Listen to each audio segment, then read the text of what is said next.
जी बिस्मिल्लाहिर्रहमानिर्रहीम। नहीं जी, part one के अंदर हमने डॉक्टर इमरान शहजाद आपसे बात कर रहा हूँ। आपने सर ने अपना नाम नहीं बताया।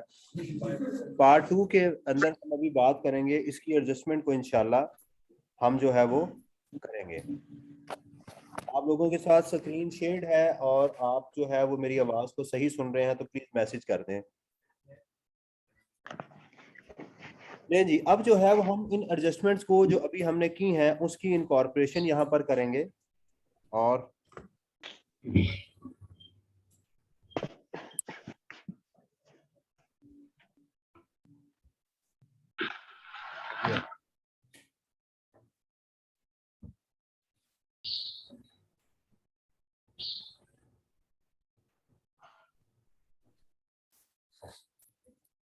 नहीं जी, अब मैं वो जो क्वेश्चन है आप अपने सामने रख लें और उसकी एडजस्टमेंट जो है वो मैं यहाँ पर इनकॉर्पोरेट करने लगा।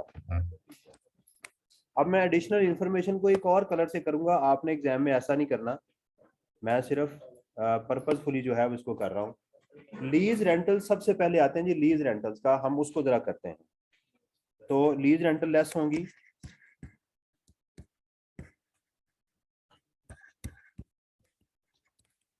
कौन सी?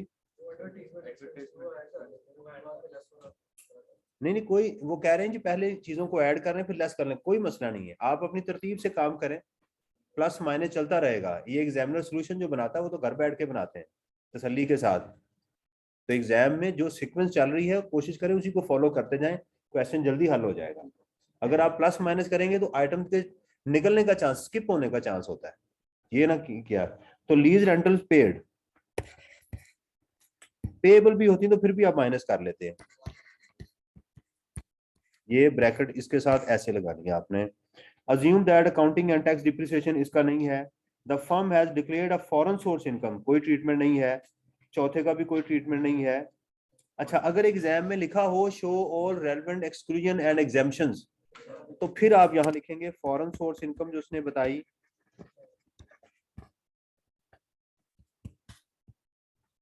तो इसको डैश कर दें। उसके बाद है जी परचेज ऑफ शेयर्स,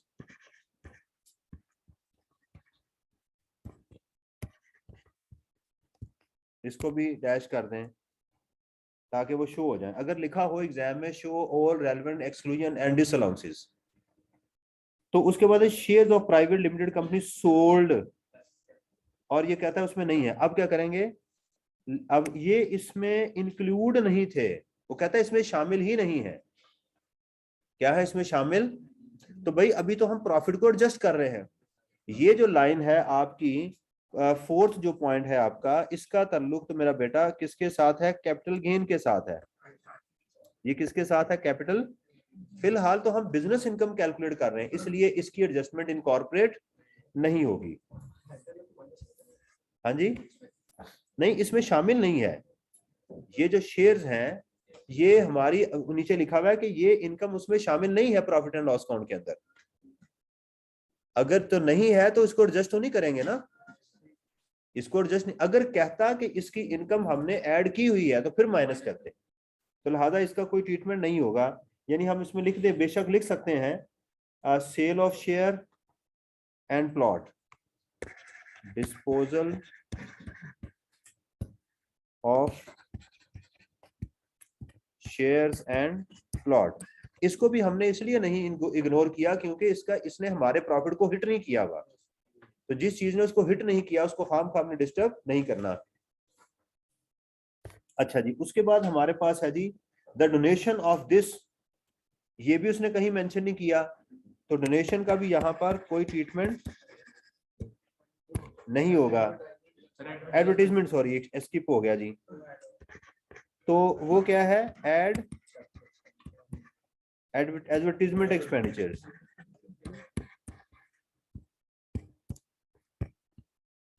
एक्सपेंडिचर कितने हैं जी? इसको ऐड कर दें हम, ठीक है। उसके बाद है जी office building taken on rent, tax deduct नहीं किया, इसको भी ऐड कर दें। ऊपर लिखा हुआ है प्रॉफिट एंड लॉस अकाउंट में, rent paid without with holding tax, without deduction of tax कर दें, without deduction of tax 2.4 million. लें जी, सारी एडजस्टमेंट हो गई। तो पहले अभी हमने क्या किया, देखें पहले स्टेप में दोबारा सुनने, हमने क्या किया है, अभी हमने स्टेप 1 के अंदर इसमें से अदर हेड्स ऑफ इनकम को एडजस्ट किया, नंबर 2 बिजनेस इनकम को सेट किया हमने, राइट। ये 2 स्टेप्स हमने अभी लिए हैं। अब यहां तक पहुंचने के बाद हम क्या करेंगे, ब्रॉड फॉरवर्ड लॉसेस को यहां से एडजस्ट करेंगे। ठीक है, आप यहां कर लें और कोशिश करेंगे अमाउंट यहां लिख लें। जी बेटा।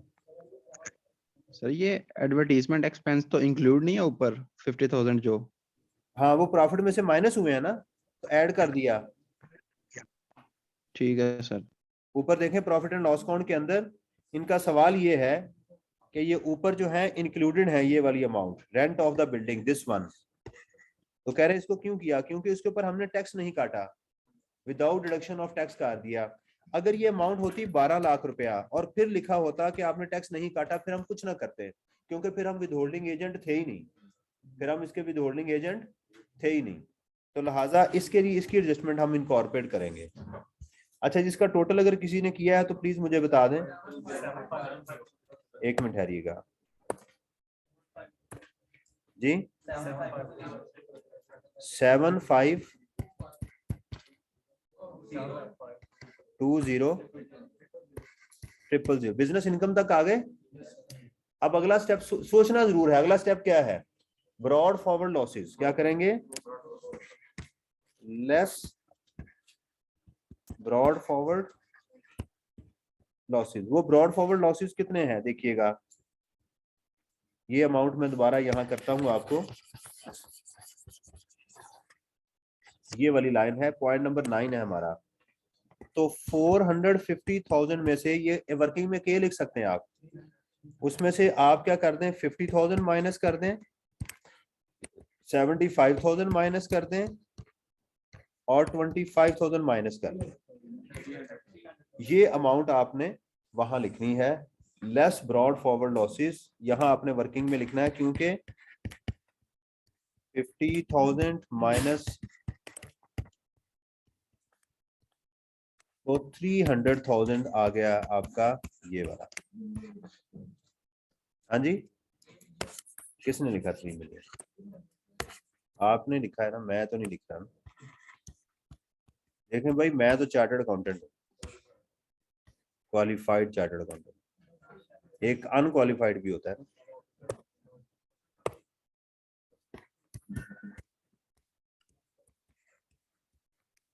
जी, ये हो गया। अब आएगी किसकी बारी, डिप्रिसिएशन एंड अमोर्टाइजेशन की। ठीक है, हम करेंगे लेस। अगर एग्जाम में यही लॉस आ जाए तो यहां कैरी फॉरवर्ड कर देंगे, अगर यही लॉस आ गया तो फिर यही कैरी फॉरवर्ड कर देंगे। Depreciation and amortisation brought forward कितनी है, ये देखें, तीनों अमाउंट तो ये पहले लिखे ना। ब्रॉड फॉरवर्ड 50,000 प्लस 75,000 प्लस 25,000 कितनी आ गई, 150,000। एडवर्टीजमेंट अमोर्टाइज, तो हमारी डिप्रिसिएशन कितनी थी पहले वो करें। अकाउंटिंग डिप्रिसिएशन 1 पॉइंट, वो जो प्रॉफिट एंड लॉस अकाउंट में थी एज इट इज आ गई। अगर कैलकुलेट करना पड़े तो यहाँ कैलकुलेट करनी है। अगर आपको एग्जाम में एसेट्स की डिटेल गिवन हो और डिप्रिसिएशन कैलकुलेट करना पड़े तो यहाँ कैलकुलेट करनी है। और अगर एग्जाम में डिप्रिसिएशन कैलकुलेट करते कंफ्यूजन हो जाए तो कोई क़यामत नहीं आ जाएगी। जैसे कैलकुलेट होती है करो, उसको शो करो कि भी मुझे पता कहाँ से माइनस करनी है। और इसमें क्या होगी, ओन्ड एसेट्स कितनी है वो, 200,000, ये भी इसमें से ऐड हो गई।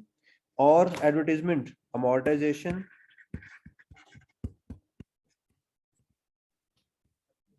कितनी थी वो, 50,000, और उसकी लाइफ कितनी है, 5 years।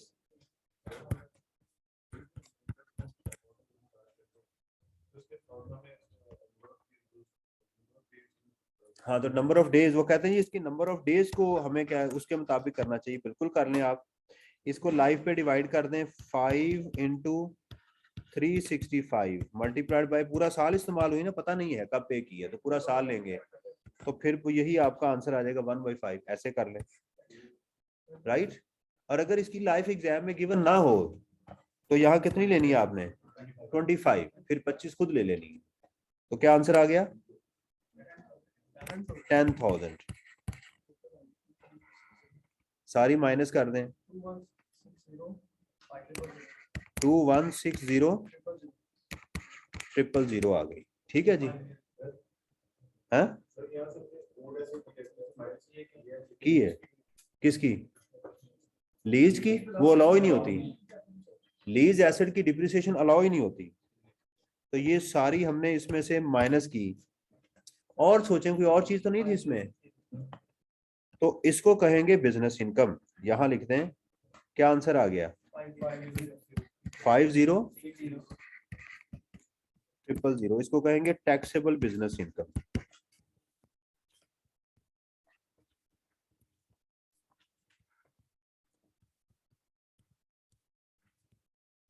तो ये पहली हमारी एक हेड ऑफ इनकम हमारा कंप्लीट हो गया जी। ये मैं जरा इसको जूम आउट करूं तो ये है, ठीक हो गया। अब सोचना क्या है, इनकम फ्रॉम प्रॉपर्टी। अब तरतीब में आ जाए। सैलरी है नहीं, इनकम फ्रॉम प्रॉपर्टी नहीं आई, कैपिटल गेन बिजनेस इनकम ये आ गया, कैपिटल गेन, शाबाश। चले, अब आते हैं ये दूसरा हेड ऑफ इनकम। यहाँ हेडिंग दें आप एग्जाम में, बेशक ऐसे कैपिटल में लिख लें, कैपिटल गेन्स। अब कैपिटल गेन्स के लिए हमें वो पॉइंट देखना पड़ेगा जो हमारा यहां पर गिवन था, ये वाला, दिस वन।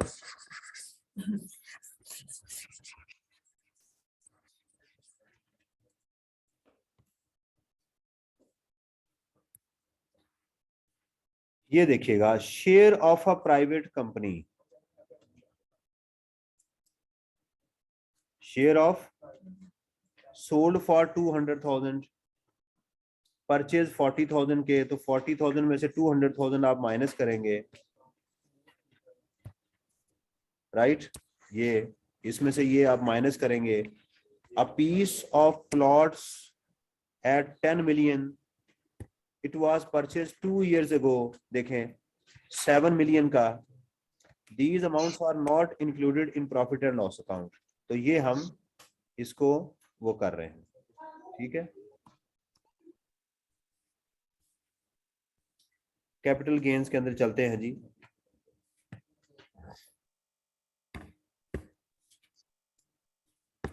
पहले क्या है, disposal of share,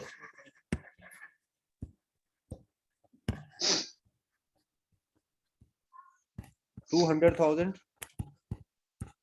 minus 40,000 into 75%, 120,000। और डिस्पोजल ऑफ प्लॉट कितने का, 10 million माइनस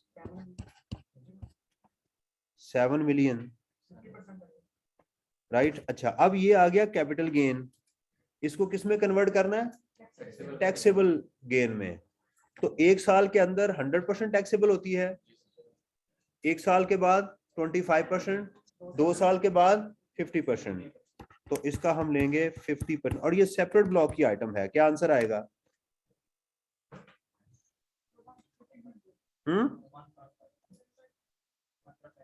एग्जैक्ट। ये याद रखें, ये सेपरेट ब्लॉक की आइटम है, बाद में माइनस करनी है ये, ठीक है। तो कैपिटल गेन कितना आ गया, taxable capital gain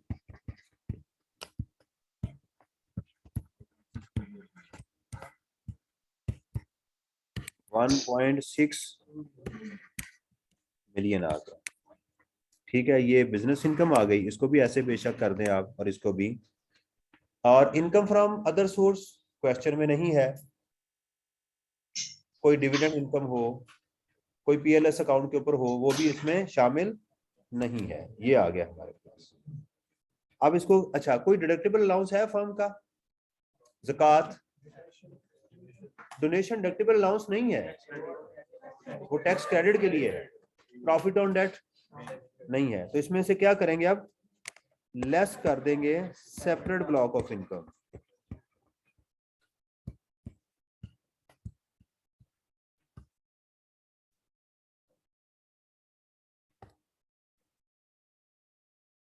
separate block of income 1 point, ये रिटर्न में भी हम ऐसे ही करते हैं, ये बात याद रखें।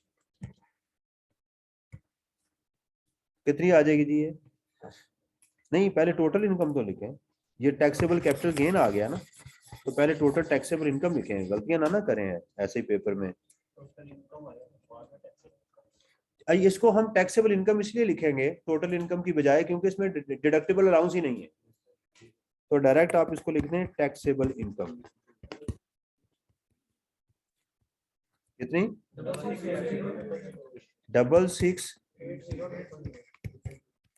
66,000, ये टैक्सेबल इनकम आ गई। और इसमें से आप करें लेस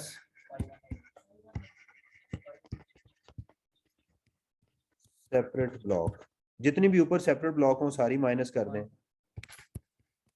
1 पॉइंट, यहां इसको डबल लाइन नहीं लगानी क्योंकि अभी कंपनी का शेयर माइनस होना है। 5,1, अब देखिएगा 40% की कंपनी इसकी शेयर होल्डर है, क्या है? तो वो आप यहां से लेस कर दें।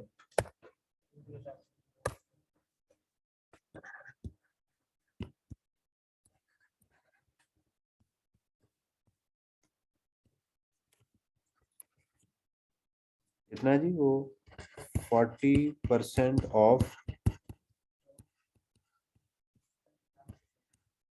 20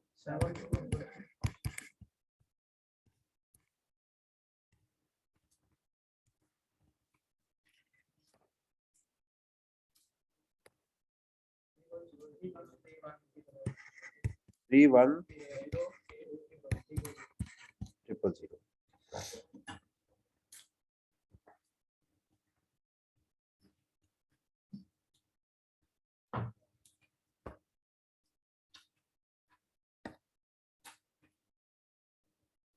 स्टेप देखें, मैं उन्हीं पैटर्न पे कर रहा हूं जो हम सारे क्वेश्चन हमने किए हुए हैं उसके अंदर।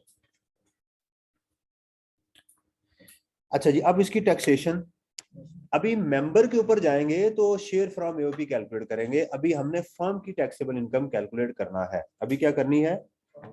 फर्म की टैक्सेबल इनकम हमने कैलकुलेट करनी है। अब आते हैं टैक्सेशन के ऊपर।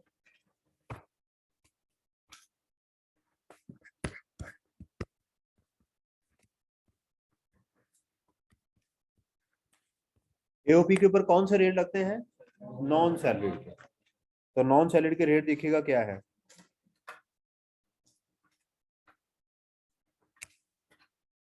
टैक्स रेट्स,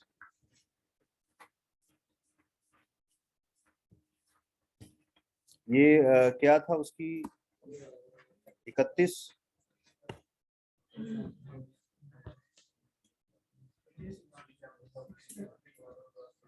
ये वाला, ये स्लैब में हम फॉल कर रहे हैं 370 प्लस 25% ऑफ 3 मिलियन। यहाँ लिखेंगे 370,000 प्लस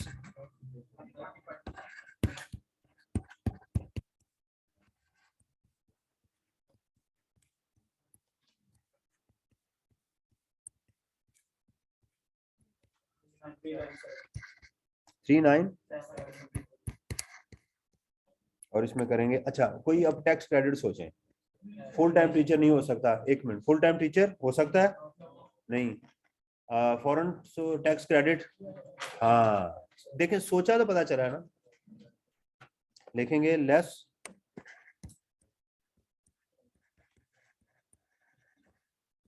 फॉरेन टैक्स क्रेडिट।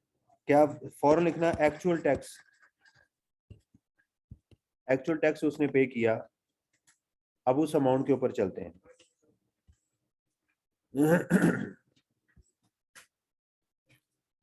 ये मैंने यहाँ लिखा था टैक्स क्रेडिट, ये वाला, ये देखें टी लिखा हुआ था ना, कितने 500 और मल्टीप्लाइड बाय 150।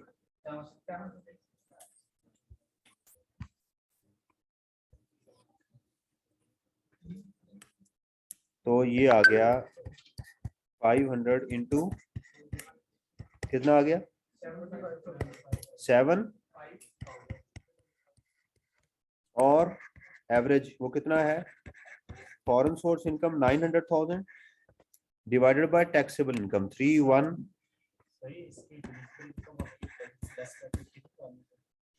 हाँ जी जी जी 318,000 multiplied bye,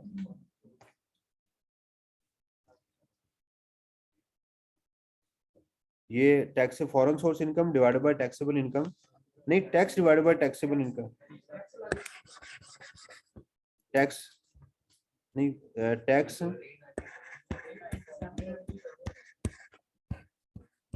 multiply by foreign source income 99,11,496 whichever is lower। अच्छा, और डोनेशन भी है ना,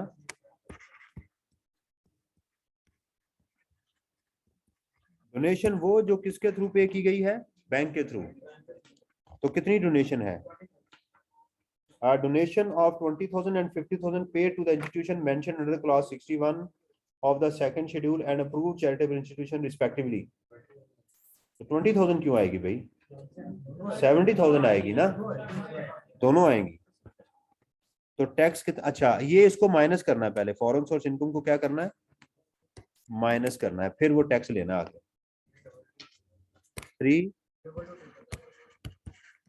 3,000। अब इस अमाउंट को आगे डोनेशन में, इन्वेस्टमेंट इन शेयर वगैरह में यूज करना आपने। तो ये आ जाएगा 3,2,2,000 divided by taxable income, taxable income he change होगी, मल्टीप्लाइड बाय डोनेशन कितनी है 70,000, यहाँ वर्किंग बेशक शो कहीं कर दें 50,000 प्लस, कहीं नहीं बताया गया ना कैश में या किस में है। दूसरा ये देखिएगा इसके 30% से ज्यादा नहीं होनी चाहिए थी ना, तो यहाँ आप लिख दें ब्रैकेट में विदिन लिमिट, विदिन, जी जी ये आपने 75,000 पहले क्यों माइनस कर दिया इसको, ऊपर वाले भी हम यूज करते हैं। ये कहते हैं जी पहले क्यों माइनस किया आपने, ये एफबीआर ने एक सर्कुलर दिया था, उसके अंदर इसकी कैलकुलेशन शो की हुई है, और दूसरा हमारा जो लॉ है वो भी यही कहता है कि आप फॉरेन टैक्स क्रेडिट को पहले माइनस करेंगे, बाकियों को बाद में माइनस करेंगे, और एग्जामिनर भी ऐसे ही कर रहा है, रिटर्न के अंदर भी हम ऐसे ही करते हैं, तो यही पैटर्न है इसका। Okay sir, thank you. 7-2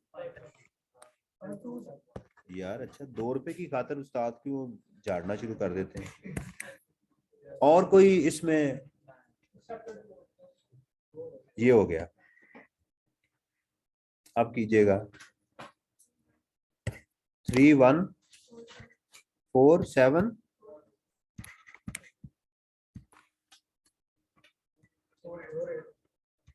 यार 8 ही है, क्या हुआ,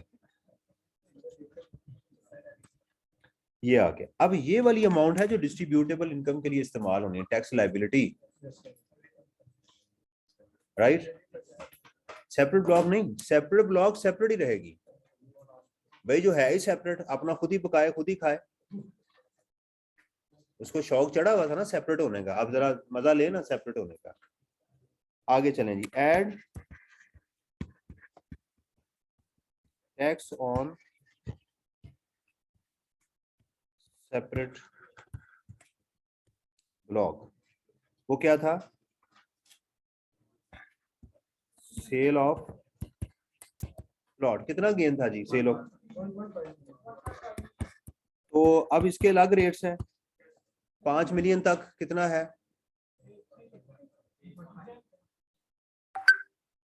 कहाँ एग्जाम्प्ट है भाई, कहाँ एग्जाम्प्ट हो गया? एग्जाम्प्ट होना था तो इसने ऊपर ही हो जाना था। जी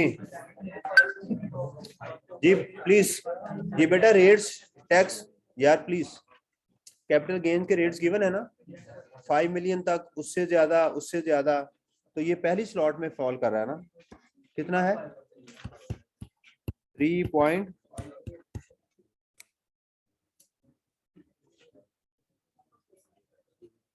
जल्दी करें, टाइम खत्म हो जाना है। 5250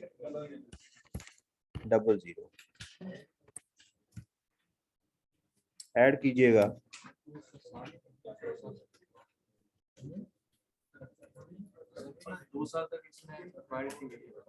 बेटा ये पूछ रहे हैं 2 साल तक, वो जो प्लॉट की 2-3 साल तक वो कैपिटल गेन के अंदर ही हमने एडजस्ट करते हैं। ये देखिएगा, ये पूछ रहे हैं जी वो जो 2 साल तक था उसका कहाँ आया, ये जो है ना ये टाइम पीरियड, ये यहाँ आता है प्लॉट का।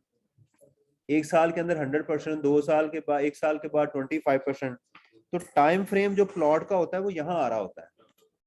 उसके बाद जब ये अमाउंट आती है इसके मुताबिक इसका टैक्स डिसाइड होता है, ये बात याद रखें, इसका टैक्स आगे नीचे जाके लगेगा। जी बेटा इसको टोटल करवा देना 367 सर इसमें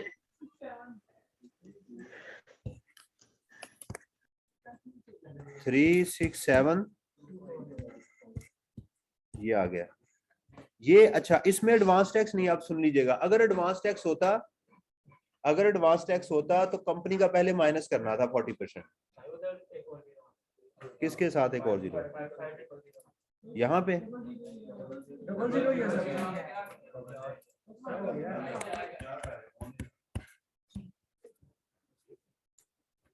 ये टैक्स लायबिलिटी इधर आ गई। अच्छा अब दूसरी बात सुनिएगा, अगर इसका टर्नओवर 100 मिलियन से ज्यादा होता, अब मैं सेक्शन 113 आपको बताने लगा हूं, इसमें टर्नओवर है 20 मिलियन का, तो लिहाजा इसके ऊपर सेक्शन 113 एप्लीकेबल नहीं है। अगर यहां पर इस क्वेश्चन में इसकी सेल 100 मिलियन या उससे ज्यादा होती तो फिर हम उस टर्नओवर को मल्टीप्लाई करते 1.25% के साथ और इस अमाउंट के साथ कंपेयर करते, विच एवर इज हायर लेते। ये सेक्शन 113 है मिनिमम टैक्स का, और ये एग्जाम में उसने टर्नओवर की डेफिनेशन पूछी हुई है एक दफा। सेक्शन 113 है आपका, चैप्टर नंबर 14 है जिसके अंदर ये मौजूद है। आपकी किताब का, खालिद पेटीवाला की किताब का चैप्टर नंबर 14 में इसकी प्रोविजंस गिवन है। यहां कंपेयर करना था आपने, राइट, इसको कहां कंपेयर करना था, इस अमाउंट के साथ, राइट। तो ये तो हमारा इसका जो पार्ट 1 था वो कंप्लीट हो गया, विच एवरेज हायर, यानी इस टैक्स को ये जो 314748 और मिनिमम टैक्स जो था ना आपका, तो बाहर आप हायर अमाउंट लेके आते हैं। तो इसलिए मैं यहाँ नहीं लिख रहा क्योंकि इसका टर्नओवर 20 मिलियन है, तो लिहाजा इस बिजनेस के ऊपर ये टर्नओवर टैक्स एप्लीकेबल नहीं है। ठीक है जी। अच्छा इस पार्ट में हम अब सिर्फ डिस्ट्रीब्यूटेबल इनकम की करेंगे, फिर 5 मिनट की ब्रेक हो जाएगी इंशाल्लाह खुद ही, और फिर जो है उसके बाद हम क्या करेंगे, फिर मेंबर के ऊपर आएंगे। इस तरह से हमारा चैप्टर नंबर 16 भी इसमें कुछ कवर हो गया। अब चैप्टर नंबर 10 के ऊपर भी आ जाएंगे, और उसमें भी टैक्स क्रेडिट्स आ रहे हैं, उसमें भी इनकम फ्रॉम प्रॉपर्टी और चीजें भी आ रही हैं। अच्छा ये खत्म हो गया, अब आना मिस्टर आलू की तरफ। अच्छा सुनिएगा, जो फर्म टैक्स पे कर दे, प्लीज जो फर्म टैक्स पे कर दे दोबारा वो एग्जाम्प्ट हो जाती है, वो इनकम टैक्सेबल नहीं होती, लेकिन रेट पर्पज के लिए ऐड की जाती है। अब आते हैं हम इसको, अब वर्किंग लिखेंगे क्योंकि एग्जामिनर की रिक्वायरमेंट थी इसमें कि शेयर फ्रॉम एओपी कैलकुलेट करें, है। तो आप फिर अगर शेयर फ्रॉम एओपी आपसे मांगा जाए तो फिर आप इसकी हेडिंग प्रॉपर देंगे एग्जाम में, फिर वर्किंग नहीं लिखेंगे। हम कहते हैं share from AOP.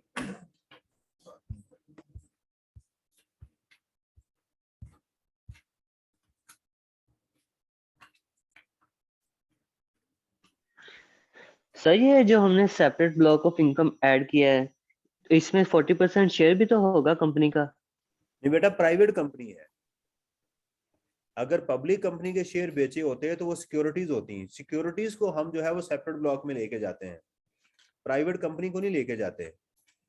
Public company मुदारबा certificates, PTCL voucher, derivatives, redeemable capital, debt securities, ये सेपरेट ब्लॉक में जाती हैं। ये प्राइवेट कंपनी बड़ा क्लियर कट लिखा हुआ था। नहीं सर, ये जो हमने tax on separate block end में ऐड किया है सेल ऑफ प्लॉट पे, हाँ तो जी, वो तो 100% हमने लिया है, उसमें 40% उसका कंपनी का भी तो आएगा ना। कंपनी का बेटा, कंपनी के जो शेयर्स हैं वो आपने क्यों ऐड करने, वो सेपरेट ब्लॉक में नहीं है। अच्छा, आप कह रहे हैं जो कंपनी इसकी पार्टनर है? जी सर। नहीं नहीं, देखें देखें, लॉ इसमें साइलेंट है, लॉ इसमें साइलेंट है, तो हम सेपरेट ब्लॉक को सेपरेट ही कर रहे हैं। प्रैक्टिकली इसमें एक इशू आ रहा है, अभी लोगों को भी इसमें इशू है कि क्या कंपनी का भी शेयर इसमें निकाल दें, क्योंकि ये सेपरेट ब्लॉक की आइटम है, इसलिए इसको हम सेपरेट ही कर रहे हैं, इसको हम दूसरे में उसमें जाके ऐड नहीं कर रहे। अंडरस्टैंड? ये है। ठीक सर। रिक्वायरमेंट इसने पूछा और taxable income of tax liability नहीं पूछा, तो बाकी की सारी वर्किंग में करेंगे। ये कह रहे हैं कि रिक्वायरमेंट में ये पूछा गया है कि टैक्सेबल इनकम बताएं, नहीं, calculate taxable income of AOP, the share of profit of each partner and tax payable by mister आलू जो है। चलें आप यहाँ लिख लें कि taxable income and tax liability. Sir अगर ऐसा हो तो अगर ऐसा हो तो फिर आप टैक्स लायबिलिटी, तो फिर भी आपको कम से कम टैक्स लायबिलिटी तो कैलकुलेट करनी पड़ेगी। ये सर वो वर्किंग में जाएगी या नहीं नहीं, शो करवाते जाएं ऐसे ही। उन्होंने कहा कि यहाँ फर्म की टैक्सेबल इनकम मांगी गई है, टैक्स लायबिलिटी नहीं मांगी गई, टैक्स लायबिलिटी तक तो आपको फिर भी पहुंचना ही पड़ेगा। ठीक है जी, तो इसको हम करते हैं कंप्यूटेशन ऑफ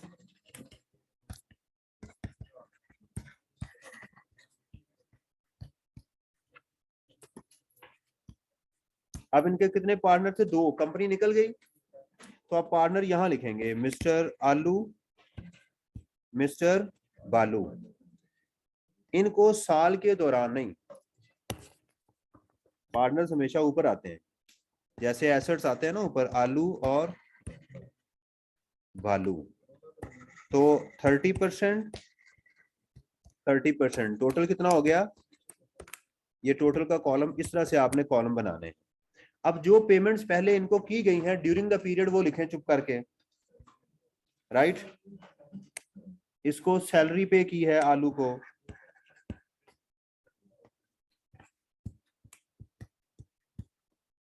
राइट, यहाँ टोटल में लिख दें 800,000। उसके बाद कमीशन बालू को पे की है,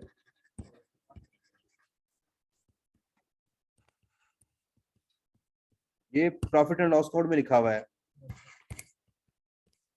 राइट, कोई और चीज नहीं है। अब यहाँ जो अमाउंट आनी है यहाँ पर, वो आनी थी share from AOP, distributable income. यहाँ क्या आना, डिस्ट्रीब्यूटेबल इनकम, वो कैलकुलेट करते हैं। डिस्ट्रीब्यूटेबल इनकम वो कैसे आएगी, पहले एओपी की टैक्सेबल इनकम लिखें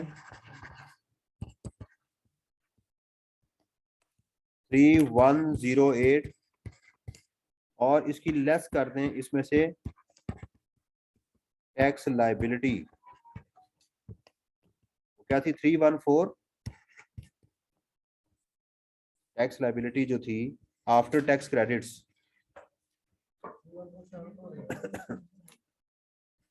ये वाली अमाउंट, राइट, 314748।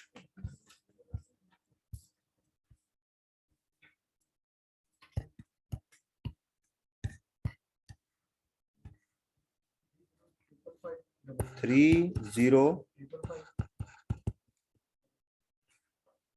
डबल जीरो नहीं आना चाहिए, माइनस करनी है।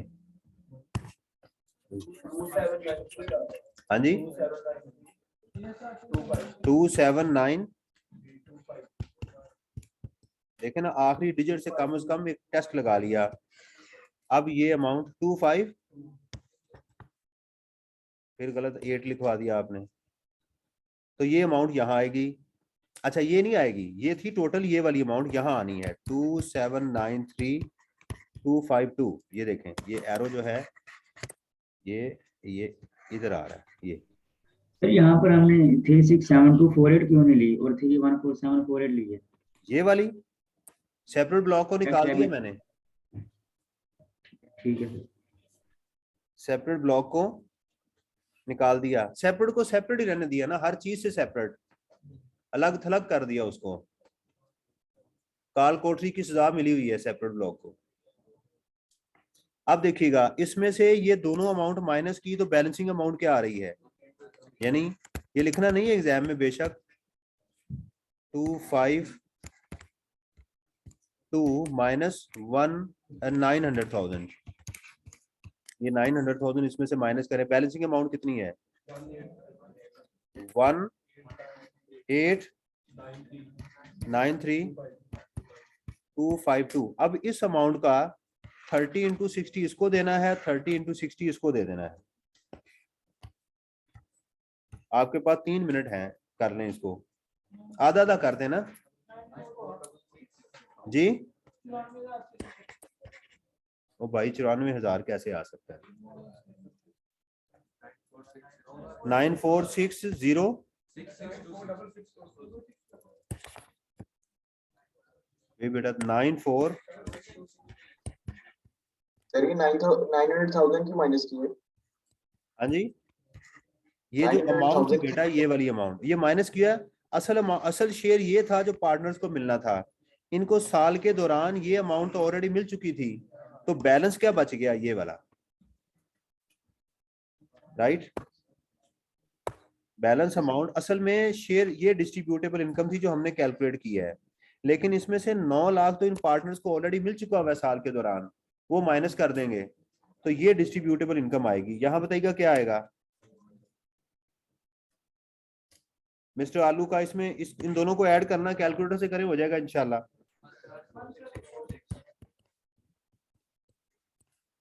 और इसमें अब मिस्टर बालू की तो हमें कैलकुलेशन नहीं चाहिए, हमें ये वाली इंफॉर्मेशन जो है, अब हम जब मिस्टर आलू की कैलकुलेशन करेंगे तो वहां आएगी। तो ये था जी हमारा एक बड़ा अच्छा क्वेश्चन। इसमें देखिए कितनी जबरदस्त चीजें आपकी सारी रिवाइज हो गई हैं। देखें इतना लेंथी क्वेश्चन तो मैं नहीं एक्सपेक्ट कर रहा एग्जाम में आएगा, ये तो मैं प्रैक्टिस करवा रहा हूं आपको। आ भी जाएगा तो आपने घबराना नहीं है, राइट। ले जी, अभी पार्ट 3 में मिस्टर आलू को देखेंगे। अभी हम ब्रेक कर ले 5-10 मिनट की, फिर इंशाल्लाह आपसे मुलाकात होती है।